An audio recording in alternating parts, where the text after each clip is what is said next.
Hello students, welcome to my channel.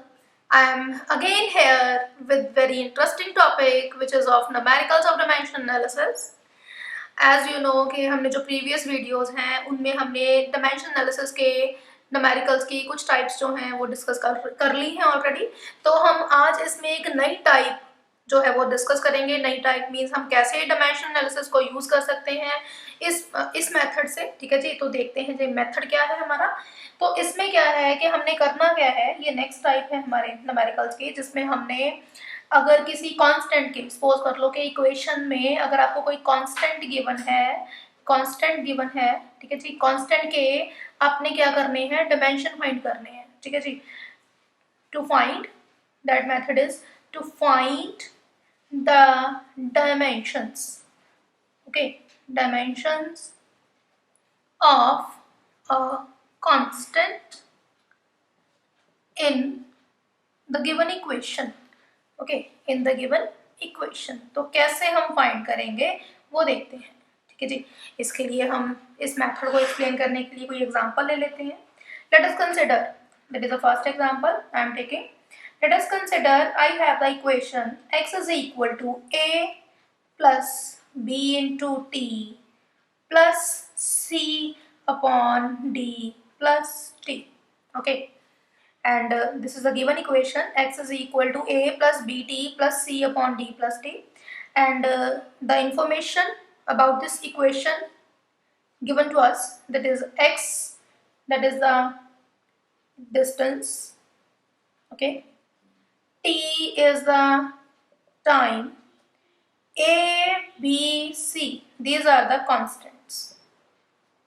Okay, and you have to find, that is a, b and c, these are the constants. Okay, whether they are dimensional constant or non-dimensional constant, then for that we have to check. Okay, तो इनके dimensions exist करते हैं या नहीं करते हैं, इसके लिए हमें इनके डायमेंशंस यहाँ से ड्राइव करने होंगे. ओके, तो हम इस न्यूमेरिकल को यहाँ पे सॉल्व करेंगे. करना क्या है, हमें ए बी सी के डायमेंशंस निकालने हैं.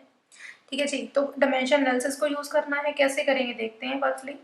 फर्स्टली हमें जो गिवन इक्वेशन है हमने उसमें देख लेना है कि हमारे पास कितनी टर्म्स गिवन है.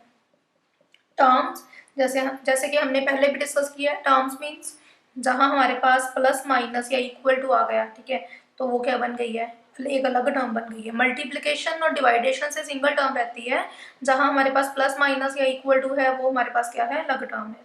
That mean that is the first term, that is the second term, that is combined. Okay, because there is a multiplication between b and t, and that is the third term, and that is the fourth term. Okay, then firstly हम देख लेंगे कि equation में हमारे पास terms कितनी है. Okay, then that you know कि first term जो है हमें गिवन है कि वो डिस्टेंस है. ओके, तो अगर फर्स्ट टर्म डिस्टेंस है, दैट मीन क्या है कि फर्स्ट के डायमेंशंस क्या हैं, l है. ओके, x जो है वो क्या है, डिस्टेंस है, जिसके डायमेंशंस क्या हैं, l. तो जैसे कि हम ऑलरेडी डिस्कस कर चुके हैं पिछले न्यूमेरिकल्स में कि जो प्रिंसिपल ऑफ होमोजेनिटी है वो क्या कहता है कि हमारे पास जो टर्म्स हैं वो सारी टर्म्स, जितनी भी टर्म्स इस इक्वेशन में एग्जिस्ट करेंगी, इन सारी टर्म्स के डायमेंशंस जो है वो क्या है, इक्वल होने चाहिए.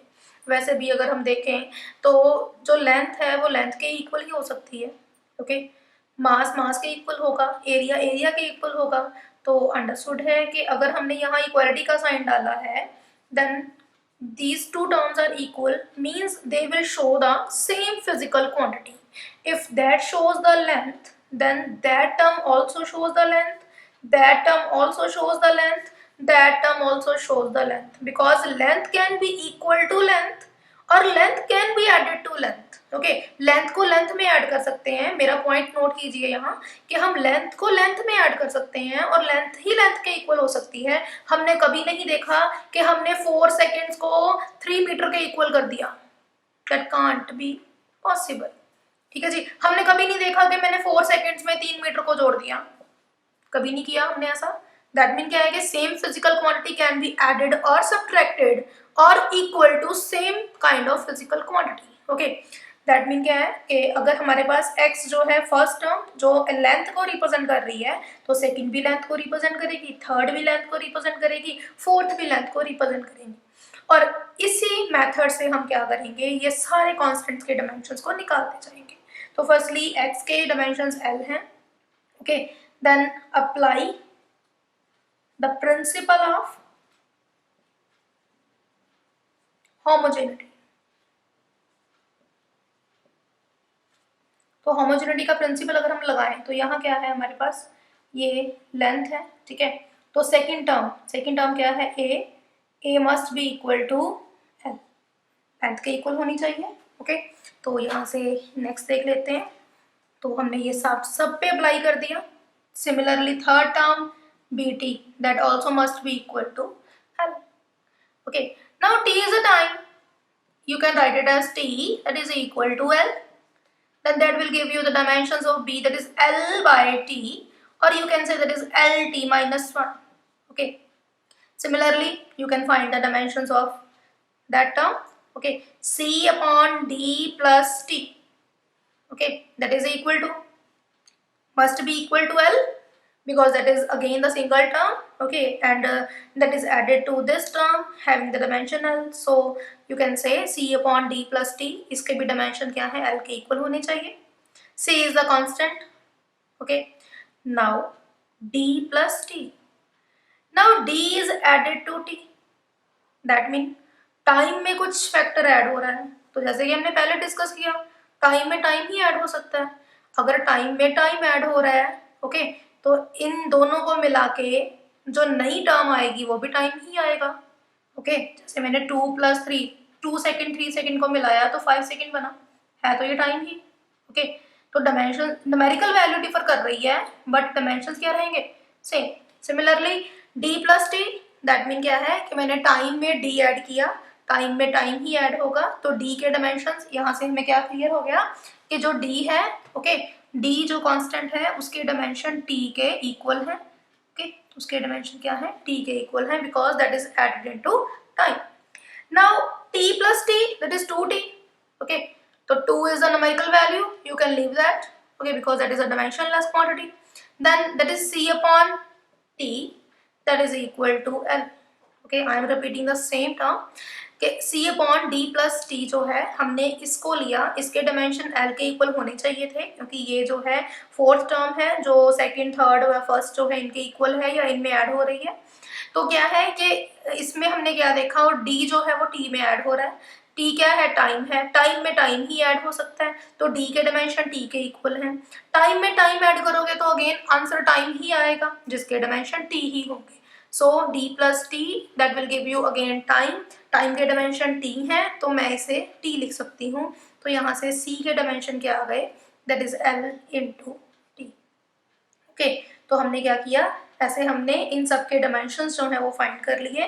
A के डायमेंशन क्या आ गए, L, ओके.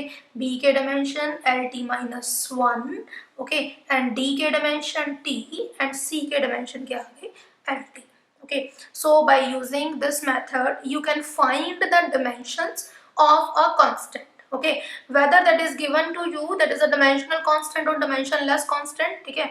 आपको ये दिया भी हो सकता है कि A B C के डायमेंशन, ये डायमेंशनल कांस्टेंट हैं, इनके डायमेंशंस फाइंड करो, या फिर ये भी हो सकता है कि आप चेक करो कि A B C जो है वो डायमेंशनल कांस्टेंट है या डायमेंशनलेस है. अगर डायमेंशनलेस होंगे तो इनके वैल्यू जो है, इनका जो हमारे पास डायमेंशन है वो 0 आ जाएंगे, ठीक है. तो यहाँ हमने क्या देखा, A B C D सभी के डायमेंशन जो है वो एग्जिस्ट कर रहे हैं, तो हम यहाँ पे क्या कहेंगे कि A B C and D ये क्या है, डायमेंशनल कांस्टेंट है, ओके. तो यहाँ पे D भी हमें गिवन था, ठीक है, बाय मिस्टेक मैंने नहीं लिखा, ओके. तो ये हमारे पास इक्वेशन थी, तो इस तरह से हम इस मेथड से हमने ये कांस्टेंट के डायमेंशंस को फाइंड कर लिया. तो आइए एक और एग्जांपल देख लेते हैं हम, ओके. एक और न्यूमेरिकल इसी मेथड का हम सॉल्व कर लेते हैं आपकी कन्वीनियंस के लिए. सपोज कर लो कि मेरे पास गिवन है u is equal to ax² upon b² plus x², okay. ये इक्वेशन गिवन है जिसमें मुझे टर्म जो है, ये जो क्वांटिटीज हैं, इनके सिंबल जो गिवन है, ठीक है, इनका पता है मुझे कि ये सिंबल जो रिप्रेजेंट कर रहा है that is a potential energy, okay, that u is a symbol of potential energy, okay. जो x है, ठीक है, x जो है वो रिप्रेजेंट कर रहा है डिस्टेंस को. A एंड B ये दोनों क्या है, अगेन कांस्टेंट है, ठीक है. तो आपको डायमेंशनल फॉर्मूला फाइंड करना है, फाइंड डायमेंशंस, ओके, डायमेंशंस किसके, ऑफ ए बी, मतलब ए इंटू बी, जो ए के आएंगे डायमेंशन, बी के आएंगे, दोनों को मल्टीप्लाई कर देंगे, ठीक है। You have to find the dimension of a into b, okay. A over b भी हो सकता है या ए बी के इंडिविजुअल भी ले सकता है, वो डिपेंड करता है कि उसने हमें क्या फाइंड करने के लिए बोला है, हम वैसे ही करते जाएंगे। तो इसके लिए हमारा स्टेप फर्स्ट क्या है कि हमने ये देखना है कि हमारे पास कितनी टर्म्स हैं। तो यहाँ तो दो ही टर्म्स हैं, एक लेफ्ट हैंड साइड पे है, एक क्या है जी, राइट हैंड साइड पे है, ओके। दो ही टर्म एग्जिस्ट कर रही हैं, that is the term 1, okay, and that is the term 2। अच्छा जी, तो दैट यू नो कि अगर टर्म दो ही एग्जिस्ट कर रही हैं तो दोनों के डायमेंशंस जो हैं वो इक्वल होने चाहिए। प्रिंसिपल ऑफ होमोजेनिटी क्या कहता है कि कोई भी रिलेशन ट्रू कब होगा, जब सेम क्वांटिटी को सेम क्वांटिटी के इक्वल रखोगे। तो फर्स्ट है जी हमारे पास, फर्स्ट टर्म क्या है, एनर्जी, ओके। तो देख लेते हैं कि फर्स्ट टर्म के डायमेंशन क्या बनते हैं। फर्स्ट टर्म हमारे पास क्या है, दैट इज एनर्जी। एनर्जी के डायमेंशंस क्या होते हैं, चलो नहीं लर्न तो लर्न हो जाएंगे, ठीक है जी, डोंट टेक टेंशन, प्रैक्टिस करते जाइए। देन जो एनर्जी के डायमेंशन है वो वर्क के इक्वल है, ठीक है, फाइंड भी कर सकते हो एग्जैक्टली, अगर आपको लर्न है तो एज इट इज विल भी कर सकते हो, ओके। देन वर्क जो है, वर्क के डायमेंशन होते हैं जी ml2t-2, okay, that is actually force into displacement, okay, force के ml2 इनटू डिस्प्लेसमेंट क्या है, okay, that will give you ml2t-2। That mean क्या है कि हमारी जो लेफ्ट हैंड साइड है उसके डायमेंशंस क्या है, ml2t-2। Now you have to find the dimension of A and B, okay। For that your dimensions of left hand side must be equal to dimension of right hand side, okay। तो क्या करेंगे, ये जो dimensional formula है ये सारी term का भी इतना आना चाहिए, हम यहाँ पे फिल कर लेंगे कि प्रिंसिपल ऑफ होमोजेनिटी लगाते हैं तो उसके accordingly A X square upon B square plus x square जो है ये सारी टर्म को मिला के डायमेंशन जो है वो ml2t-2 होने चाहिए, ओके। तो यहाँ से हम देख लेते हैं आगे कि देखो अब फिर वही स्टेप आ गया कि बी स्क्वायर ऐड हो रहा है एक्स स्क्वायर में, व्हाट इज एक्स, एक्स में गिवन है, डिस्टेंस है, okay. As b square is add up into x square, तो सेम क्वांटिटी में ही ऐड होगी। तो x क्या है, हमें गिवन है डिस्टेंस, ठीक है। As b square is add up into x square, therefore dimensionally b square must be equal to x square, क्योंकि सेम में ही सेम ऐड होगा। अब एक्स स्क्वायर के डायमेंशन, तो b square must be equal to x square, that mean x square के dimension क्या है, एल स्क्वायर है, ओके। दैट मीन क्या है कि बी के डायमेंशन क्या आ गए, एल आ गए, ओके। तो यहाँ से हमने क्या किया, कंपेयर कर लिया कि b square plus x square हमें गिवन है कि बी स्क्वायर एक्स स्क्वायर में ऐड हो रहा है, अगर ये इसमें ऐड हो रहा है तो दैट मीन क्या है कि दोनों डायमेंशनली इक्वल होंगे। तो x जो है वो डिस्टेंस है, डिस्टेंस के डायमेंशन l, यहाँ पे l स्क्वायर बना तो b के डायमेंशन क्या आ गए, l आ गए, okay, okay, got this point, okay. Then now I can fill here, that is a x square, okay, upon, यहाँ हम क्या कर सकते हैं, a के डायमेंशन हमने फाइंड करने हैं, ठीक है। तो कैसे फाइंड करेंगे देख लेते हैं। देखो हमने वैसे तो a इंटू बी फाइंड करना है ना, डायरेक्टली भी कर सकते हैं, ठीक है, चलो हम ऐसे कर लेते हैं। तो बी स्क्वायर जो है, ठीक है, actually that is the L square, okay, that is plus L square, that becomes 2l square, okay. 2l square again that is a numerical value, then that will give you only l square, then that is ml2t-2, okay. तो यहाँ से हमने a के dimension निकाले, a के dimension क्या है, अच्छा ये क्या है, x है, I can also put the dimension of x here, okay. जो ये वाला x था इसके डायमेंशन हम यहाँ फिल करेंगे, that becomes l square, these two will cancel out, तो a के डायमेंशन कितने आ गए, ml2t-2, okay, got it. Now you have to find the dimensions of A into B. A के dimension ml2t-2, okay, and you got the dimension of B, that is L, okay। तो ये वाले B के dimension आए हैं, ये हमारे पास A के dimension है, then you can put these two values here, then that will give you ml3t-2, that is your required result, okay, ML3T-2 that is your required result. तो हमने क्या किया, हमने a इंटू बी के dimension find करने थे, ठीक है। उसके लिए हमने a के डायमेंशन फाइंड किए, b के डायमेंशन फाइंड किए, कैसे, प्रिंसिपल ऑफ होमोजेनिटी लगा के, जिसके अकॉर्डिंगली हमने क्या पढ़ा है कि हर टर्म के डायमेंशन सेम होने चाहिए और same term can be added और same physical quantity can be added into same physical quantity. Okay, तो सेम टाइप की फिजिकल क्वांटिटीज ही एड अप हो सकती हैं, सब्ट्रैक्ट हो सकती हैं, इक्वेट हो सकती हैं। ओके, तो हमने वही प्रिंसिपल लगा के यहाँ पे क्या किया, a और b के डायमेंशन फाइंड किए, देन a इंटू बी के फाइंड किए, ठीक है जी। अगर वो हमें a ओवर b के कहता, फिर हम a ओवर b निकाल देते। देखो अगर a और b के मिल ही गए हैं तो हम a के निकाल लें या b के, या a इंटू बी या a ओवर b, जो भी हमें वो बोलेगा हम उसके अकॉर्डिंगली हमारे डायमेंशन जो है वो फाइंड कर देंगे, ठीक है। तो इस तरह से आप इस डायमेंशन एनालिसिस मेथड से आप कांस्टेंट के डायमेंशंस को भी निकाल सकते हो। देन आप ऐसे कुछ और न्यूमेरिकल्स जो हैं वो प्रैक्टिस करिएगा, ठीक है जी। और हमारे चैनल को देखते रहिएगा, लाइक करना मत भूलिएगा और हमारे चैनल को सब्सक्राइब करना मत भूलिएगा, शेयर कीजिएगा। अगर आपके पास कोई भी क्वेरीज हैं तो कमेंट बॉक्स में आप लिख सकते हैं, ठीक है जी। Thank you.